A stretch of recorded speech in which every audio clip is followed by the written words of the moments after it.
Hello guys, வணக்கம் மக்களே. டே 12ஓட big pass promo 1-2 தாங்க ரிலீஸ் ஆயிடுச்சு. ப்ரோமோ 1ல் பார்த்தீங்கன்னா ஹவுஸ்மேட்ஸ் எல்லாருமே வந்துட்டு ஹாலில் உட்காந்துட்டு இருக்காங்க.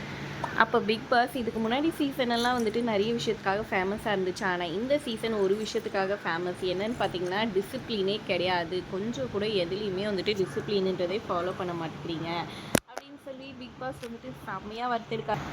கோவமாக பேசுகிறாரு. யாருமே எந்த ரூல்ஸையும் ஃபாலோ பண்ணுறதில்ல. கொஞ்சம் கூட வந்துட்டு ஒரு டிசிப்ளினோ இல்லை வந்துட்டு ஒரு இதுவோ கிடையவே கிடையாது இந்த இந்த சீசனில் அப்படின்ற மாதிரி சொல்கிறாங்க.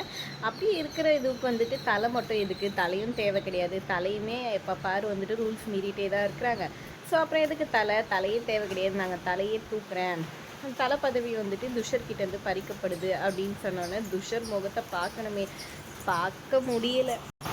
ஃபர்ஸ்ட் ப்ரோமோ அதில் முடியுதுங்க. செகண்ட் ப்ரோமோ பார்த்தீங்கன்னா இங்கே த மாஸ்க் அந்த டாஸ்கோட கண்டினியூவேஷன் தாங்க நடக்குது. அந்த டாஸ்கில் பார்த்தீங்கன்னா ஆளாளுக்கு போட்டி போட்டுட்ருக்காங்க. ஃபைனலாக துள்ளி குச்சின்னு போயிட்டு சபரி வைக்கிறாரு. ஆனால் ரூல்ஸை மீறி அவர் வச்சுறதுனால வந்துட்டு ஆனால் அவர் வச்சது என்னமோ ஃபைனலாக வந்துட்டு துஷரும் கம்ருதீன் தான் இருக்கிறாங்க. கம்ருதீனும் துஷரும் தான் வந்துட்டு ஃபைனல் ரவுண்ட் விளையாடுறாங்க. இன்றைக்கி தெரிஞ்சிடும் யார் அந்த வினர்னு சொல்லிட்டு. ஃப்ரீ பாஸ் வந்துட்டு நெக்ஸ்ட் வீக்காக கிடைக்க போகிறதுன்னு சொல்லிட்டு. ஆனால் எல்லாமே சொல்லிட்டு இருக்காங்க கம்ருதீன் தான் வந்துட்டு அந்த ஃப்ரீ பாஸ் கிடச்சிச்சின்னு சொல்லிட்டு. ஒருவேளை கம்ருதீன் இந்த வீக்கே எவிக்ட் ஆகிட்டா அப்படின்ற மாதிரி நமக்கு யோசிக்க தோணுது. ஆனால் எவிக்ட் பண்ண மாட்டாங்க எனக்கு தெரிஞ்சு. இதுதான் நடக்கும். நெக்ஸ்ட் வீக்கு ஃப்ரீ பாஸ் ஆகிடுது. அதனால் இன்னும் 2 வீக்ஸ்க்கு வந்துட்டு இவரை ஒன்றுமே பண்ண முடியாதுடா சாமி அப்படின்ற மாதிரி தாங்க இருக்குது. இந்த ப்ரோமோ அதோட முடியுதுங்க. இந்த ப்ரோமோ பற்றி நீங்கள் என்ன நினைக்கிறீங்கன்றதை மறக்காமல் கமெண்ட் பண்ணுங்கள். வீடியோ பிடிச்சிருந்தா லைக் பண்ணிக்கோங்க. தேங்க்ஸ் ஃபார் வாட்சிங்.